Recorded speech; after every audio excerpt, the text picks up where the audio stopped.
Hello students, welcome back to my YouTube channel professor Shubham Tiwari. बात करेंगे आज आपके हैशटैग नंबर 2 इकोनॉमिक्स, जैसे कि सिलेबस 1 मींस हैशटैग 1 में आपको प्रोवाइड कराया गया था कंप्लीट इकोनॉमिक्स का सिलेबस क्या है एंड पेपर पैटर्न क्या है। सबसे ज्यादा इंपॉर्टेंट है किसी बच्चे को अगर इकोनॉमिक्स में पास होना है या फिर इकोनॉमिक्स में अच्छे तरीके से स्कोर करना है तो कंप्लीट आपको पहले तो सिलेबस की नॉलेज होनी चाहिए। सेकंड मोस्ट इंपॉर्टेंट चीज ना, पेपर पैटर्न की बहुत अच्छी सी नॉलेज होनी चाहिए। बात करेंगे सर आज आपके hashtag number 2, already separate playlist बना दूंगा इस साल के बच्चों के लिए कंप्लीट 12th इकोनॉमिक्स के नाम से 2023 करके मेंशन करूंगा वहां पे। कंप्लीट एचएससी कॉमर्स इकोनॉमिक्स के नाम से मोस्ट इंपॉर्टेंट क्वेश्चंस में से पहला जो क्वेश्चन पिक किया सर, लॉन्ग आंसर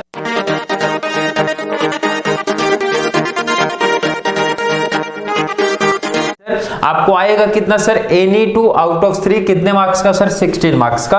काफी स्टूडेंट यही देखते टेंशन में आ गया सर, 3 क्वेश्चन आएगा टोटल, 2 क्वेश्चन कवर करना है आपने। टोटल नंबर ऑफ क्वेश्चंस की अगर बात करूं 10 क्वेश्चन दिया तो ये सर इंपॉर्टेंट थोड़ी है, ये तो आप चीटिंग कर रहे हो हमारे साथ। इंपॉर्टेंट कैसे हो गया सर, इतने क्वेश्चन तो हम लोग ऑलरेडी टॉपिक से करेंगे तो हो जाता है। क्लियर है, ऐसा डाउट काफी बच्चों के मन में आया होगा, बट थोड़ा सा ध्यान से समझो लॉन्ग आंसर सबसे पहले क्यों पिक किया गया, उसका कुछ रीजन है। बात करेंगे, देखो आप तो सिर्फ ये देख रहे हो 16 मार्क्स आपका आ रहा है, बट मेरा कंडीशन सुनो क्या बोल रहा हूं मैं। अगर प्रॉपर ये फॉलो कर लिया तो मैं बोलूंगा सर आपको 24 मार्क्स मिलेगा मिनिमम, बता रहा हूं, मैक्सिमम हो सकते हैं मिनिमम 24 मार्क्स मिलेगा। बच्चे टेंशन में सर लॉन्ग आंसर 16 का ही आता है तो 24 कैसे हो गया, मतलब आपने ये 3 क्वेश्चंस का काउंट करके बता दिया क्या? नहीं, देखो इसका बेनिफिट कहां मिलेगा वो समझा देता हूं अच्छे तरीके से। पहले क्वेश्चंस लॉन्ग समझ लो, उसके बाद एक्सप्लेन बता देता हूं कहां पे आएगा, किस तरीके से पूछते हैं। सबसे पहले कवर करना है आप लोगों को लॉ ऑफ डिमांड, तीनों लॉ कवर करना है बिना बोले बिना सोचे बिना समझे। कोई भी कहीं से भी फॉलो करो तो मेरा सजेशन है भाई तीनों लॉ ना कवर कर लो अच्छे तरीके से विद अजम्पशंस एंड एक्सेप्शंस के साथ में। Law of demand with assumption and exception. काफी बच्चे ऐसे भी हमारे होंगे ना कॉमर्स वाले जिनको अभी तक यही नहीं पता होगा सर 3 लॉ कौन से हमारे सिलेबस में। ये भाई चैप्टर नंबर 3 से क्वेश्चन है law of demand with assumption and exception. इस साल का मोस्ट इंपॉर्टेंट क्वेश्चन में से एक क्वेश्चन है, शॉर्ट में लॉन्ग में कहीं ना कहीं दिख जाएगा ये क्वेश्चन, बट दिखेगा question. Next question sir law of supply with assumption and exception, last time आया भी था बट लॉन्ग में नहीं आया था, कहीं और आया था, बताएंगे कैसे आएगा। फिलहाल आप लॉन्ग के पॉइंट ऑफ व्यू से आप देखो, ये लॉ ऑफ सप्लाई 2 बार हो चुका है ना, यहाँ पे लॉ ऑफ डीएमयू करो, सप्लाई जो रिपीट हुआ है ना 2 बार उसको DMU means diminishing marginal utility, chapter number 2 का क्वेश्चन है विद अजम्पशन एक्सेप्शन। ये देखो ये 3 क्वेश्चन कर लो, एक क्वेश्चन कंपलसरी फंस जाएगा, 2 क्वेश्चन आ सकता है। क्लियर है, एक क्वेश्चन कंपलसरी, 2 क्वेश्चन आ सकता है। सर क्या बात करो, क्या बात करो, कैसे, कहां से, क्यों, कैसे क्वेश्चन, दुनिया भर के रीजन ऐसा क्वेश्चन मन में क्या हो रहे हैं, एराइज हो रहे हैं आपके। तो देख लो, सुन लो, समझ लो। Law of demand with assumption exception, देखो क्वेश्चन आपको जो बोर्ड एग्जाम में पूछा जाएगा law of demand with assumptions otherwise exceptions, दोनों साथ में नहीं पूछे जाते। एक चीज पहले क्लियर कर लूं, कितने मार्क्स के लिए सर, 8 मार्क्स के लिए, ध्यान से सुन लेना, 8 मार्क्स के लिए। क्लियर हो गया सर, बिल्कुल क्लियर है। अब देखो यही सेम क्वेश्चंस अगर मैंने लॉन्ग आंसर की प्रिपरेशन किया है, यही क्वेश्चंस घुमाएंगे कैसे, ध्यान से सुन लो। क्वेश्चन लिखेगा सर एग्री एंड डिसएग्री में ना, there are no exceptions of the law of demand, मतलब सर कि लॉ ऑफ डिमांड का कोई एक्सेप्शन ही नहीं है, तो सर डिसएग्री है। एक्सेप्शन है, हमको पता है कि बहुत सारे एक्सेप्शन के पॉइंट है, अगर याद होगा तो। अगर मैंने लॉन्ग में एक्सेप्शन पढ़ा है तो वही एक्सप्लेन आप जाके एग्री एंड डिसएग्री में करोगे। 4 मार्क्स का टॉपिक है, आया भी था लास्ट ईयर, सप्लाई का कॉन्सेप्ट पूछा गया, आप लोग प्रीवियस ईयर का ऑलरेडी शॉर्ट वीडियो में अपलोड किया, वहां पे जाके देख लेना। लॉ ऑफ सप्लाई का ना एक्सेप्शन वाला केस पूछा गया है, इसीलिए इंपॉर्टेंट बोला जाता है कि इकोनॉमिक्स में क्वेश्चन थोड़े घुमाए जाते हैं। जब मैं लॉन्ग में अजम्पशंस एंड एक्सेप्शंस की प्रिपरेशन कर लेता हूं, भाई एग्री एंड डिसएग्री में पूछ लो लिख दूंगा, शॉर्ट नोट्स में पूछ लो लिख दूंगा। In case law of demand का कुछ एक्टिविटी वाला पार्ट दे दिया तो लिख लोगे कि नहीं, बिल्कुल सर। तो मतलब आपको कॉन्सेप्ट कॉन्सेप्ट समझना है कि मैंने प्रिपरेशन किया लॉन्ग के अकॉर्डिंग, बट वो क्वेश्चन एग्री एंड डिसएग्री में आएगा लिख दूंगा, शॉर्ट नोट्स में आएगा लिख दूंगा, एक्टिविटी वाले पार्ट में आएगा लिख दूंगा। मतलब सेम क्वेश्चन कैसे भी घुमा रहे। ओसीएम एनएसपी का सब्जेक्ट नहीं है, उसमें तो डायरेक्टली पूछा जाता है, बट यहाँ क्वेश्चंस घूमेंगे। तो बच्चे काफी जो पढ़े लिखे नहीं रहते भाई, स्टार्टिंग से नहीं पढ़ते, बोलते सर आपने जो क्वेश्चंस दिया था ना law of demand with assumption and exception, कहीं नहीं आया, मतलब आपका क्वेश्चन ही नहीं आया। भाई आप प्रॉपर तरीके से देखो तो वहां पे एग्री एंड डिसएग्री में 4 मार्क्स का आया। तो बच्चों कंफ्यूजन क्रिएट, तो आई होप जो मैं बोलना चाहता हूँ आपको समझा होगा कि मतलब सिंपल सा लॉन्ग के पॉइंट ऑफ व्यू से पढ़ो। और इसीलिए सजेशन बोलता भाई कमेंट में ऐड कर दो, कोई टॉपिक चाहिए कंप्लीट तरीके से करा दूंगा, जिसे जो बच्चों की डिमांड होगी भाई एज पर डिमांड सप्लाई कर दूंगा मैं यहाँ से। क्लियर? जैसे टॉपिक आपने पिक किया सर लॉ ऑफ डिमांड कैसे पूछ सकता है, थोड़ा सा लॉन्ग में कैसे लिखना वो बताओ, उसके बाद वो क्वेश्चन कैसे एग्री डिसएग्री में पूछेगा उसका भी बता देना, वो क्वेश्चन एक्टिविटी में कैसा पूछेगा वो भी बता देना, वो क्वेश्चन शॉर्ट नोट्स में कैसे पूछेगा वो भी बता देना।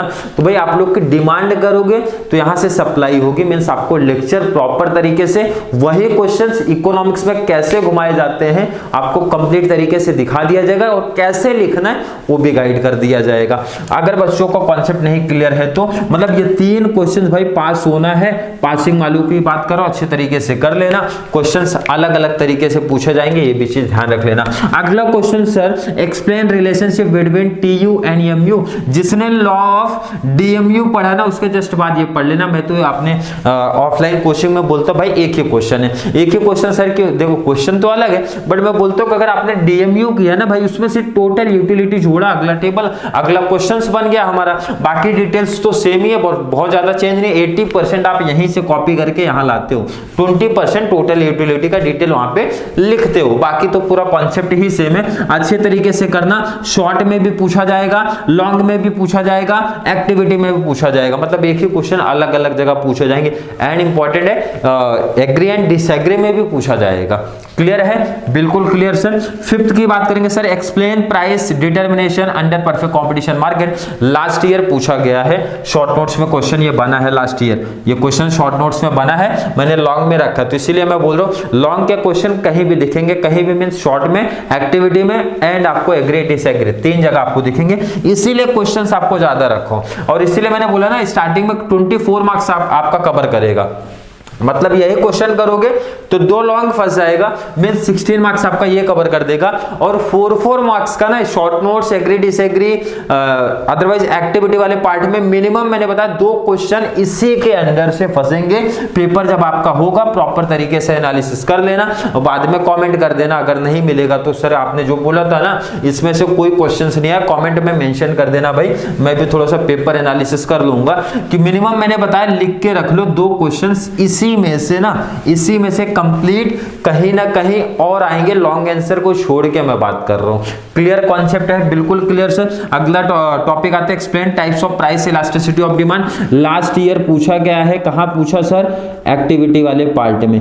अब जो बच्चे एंडिंग में सो के उठे, वीडियो देखे और चले गए और ढूंढ रहे सर प्राइस इलास्टिसिटी कहां आया था, कुछ बच्चे आए भी थे ऑफलाइन वाले ना, तो बोलते सर प्राइस इलास्टिसिटी तो आया ही नहीं था। भाई एक्टिविटी में 4 नंबर आया, इजी 4 नंबर था, मतलब सिर्फ उसमें ना वो नाम लिखना था भाई कौन से टाइप का, डायग्राम दिया टाइप्स का नाम लिख के उसको थोड़ा सा मीनिंग एक्सप्लेन करके 4 नंबर लेना था। बच्चे इकोनॉमिक्स का पेपर डिफरेंट लेवल सेट होता है, इस चीज माइंड में रख लो। एक्टिविटी में 4 नंबर का फ्री का दे रहे थे, मतलब सिर्फ आपको सोचो डायग्राम बना के दिया, डायग्राम देख के पहचानो, नाम लिख दो कौन सा टाइप का, 4 नंबर था। तो वही मैं बोलना चाहता हूँ भाई लॉन्ग आंसर के अकॉर्डिंग प्रिपरेशन करा रहा हूँ, बट आपको ये भी ध्यान रखना कि एक्टिविटी में आया तो कैसे लिख दूंगा, एग्री एंड डिसएग्री पार्ट में आया तो कैसे लिख दूंगा, एंड लास्ट शॉर्ट नोट्स में आया तो कैसे लिखूंगा, कितना लिखूंगा। ये चीज प्रिपरेशन स्टार्टिंग से करके रखो इकोनॉमिक्स में, लास्ट के 1.5 से 2 मंथ भी अच्छे तरीके से कर लोगे, इकोनॉमिक्स में अच्छा स्कोर करके ले जाओगे, limited number of topics questions पढ़ के। अगला टॉपिक है sir explains methods of measuring price elasticity of demand. काफी बच्चों ने पढ़ा होगा भाई, इसमें होते हैं सर 3 मेथड होते हैं। एक मेथड आई थिंक याद नहीं है प्रॉपर, बट मुझे लगता है एक मेथड शायद पूछा गया है आपका शॉर्ट नोट्स में, क्वेश्चन में भी क्लियर याद नहीं है बट शायद से बना है क्वेश्चन, अच्छे तरीके से कर लेना। 2 मेथड पूछेंगे तो लॉन्ग में पूछेंगे, तीनों मेथड साथ में नहीं पूछते। 2 पूछेगा तो लॉन्ग में पूछ लेगा, 1 मेथड पूछेगा तो शॉर्ट में पूछ लेगा, तीनों मेथड बट अच्छे तरीके से कर लेना। ये क्वेश्चन भी इंपॉर्टेंट है, इस साल ऐड हुआ लास्ट टाइम रिडक्शन में था भाई, 25% का जो रिडक्शन हुआ था ना, वहां पे चले गया था topic. Explain factors influencing elasticity of demand, long का क्वेश्चन है, बहुत इजी क्वेश्चन से, बहुत इजी लेवल है। लास्ट के 2 क्वेश्चन सर मैक्रो लेवल का रख दिया हूं। Explain various reasons for growth of public expenditure, easy topic है, बेसिक चीज है, बेसिक नॉलेज अपने को प्रोवाइड कराती है। टॉपिक्स अपने वर्डिंग में भी लिख सकते हो, कोई दिक्कत नहीं, थोड़ा सा टॉपिक इजी है। लास्ट सर हमारा एक्सप्लेन फंक्शंस ऑफ आरबीआई, मतलब अगर मैं बात करूं यहां तक के क्वेश्चंस ना, कहां तक सर, क्वेश्चन नंबर 6 तक के जो क्वेश्चंस हैं स्पेशली बहुत अच्छे तरीके से प्रैक्टिस करना है, क्योंकि ये question short, long, agree, disagree में पूछे जाते हैं, एक्टिविटी वाले पार्ट में पूछे जाते हैं। और ये जो रिमेनिंग 3 से 4 क्वेश्चंस आपको दिख रहे हैं, ये सीधा लॉन्ग में पूछे जाएंगे या फिर शॉर्ट में पूछे जाएंगे। चांसेस इनका लॉन्ग में ज्यादा रहता है, बट इनका चांस लॉन्ग में भी है, शॉर्ट में भी है, एक्टिविटी में भी है, एग्री एंड डिसएग्री वाले पार्ट में। मीन्स कहीं ना कहीं बेनिफिट्स आपको मिलेगा, आपका लॉस नहीं होगा। जो आप प्रिपरेशन करोगे ना, तो मैंने बताया 10 क्वेश्चन कर लो इजिली, मीन्स मिनिमम 24 मार्क्स ले लो, मिनिमम काउंट करा रहा हूं। क्लियर हो गया? तो इकोनॉमिक्स में जब आप प्रिपरेशन करने जाओगे, पहले लॉन्ग के आंसर की प्रिपरेशन कर लेना, उसके बाद शॉर्ट नोट्स की प्रिपरेशन करना है, शायद चीज ध्यान रखना। लॉन्ग एंड शॉर्ट की प्रिपरेशन करोगे तो आपका 50 to 70% activity part and agree and disagree वाले पार्ट उसी के अंदर कवर करा दूंगा, उसी के अंदर कवर हो जाएंगे ऑलरेडी आपके, तो बहुत ज्यादा बेनिफिट्स मिलता है। तो मेरा सजेशन है स्टार्ट करो शॉर्ट नोट से या फिर लॉन्ग आंसर से, यही 2 से आप लोग स्टार्ट करना। डायरेक्टली डिस्टिंग्विश नहीं पिक करना, आइडेंटिफाई नहीं पिक करना, वो लास्ट वाले हमारे कॉन्सेप्ट आते हैं। या फिर कोई बच्चा डायरेक्टली एक्टिविटी वाला पार्ट नहीं करेगा, जब तक आपको लॉन्ग शॉर्ट का कॉन्सेप्ट ही नहीं समझा है तब तक आप एक्टिविटी वाले पार्ट नहीं कर सकते। भाई रट सकते हो तो रटना नहीं है, अपने को कॉन्सेप्ट इनकेस बाहर का कुछ आ रहा है तो भी कॉन्सेप्ट कब क्लियर कर पाऊंगा, जब तक हमारे long answer short notes proper तरीके से क्लियर नहीं होंगे, तब तक कॉन्सेप्ट प्रॉपर तरीके से हमारा क्लियर नहीं हो पाएगा, लिख नहीं पाएंगे प्रॉपर। तो चलो कोई किसी बच्चों को ना कोई भी डाउट कंफ्यूजन होगा लॉन्ग आंसर को लेके कमेंट में ऐड कर देना। अदरवाइज वीडियो थोड़ी सी भी हेल्पफुल लग रही है तो वीडियो को लाइक करना, अच्छे कमेंट ऐड करो एंड 12th क्लास का जितना ज्यादा पॉसिबल हो सके शेयर करते रहो। And second and last most important चीज आपको बोलूंगा,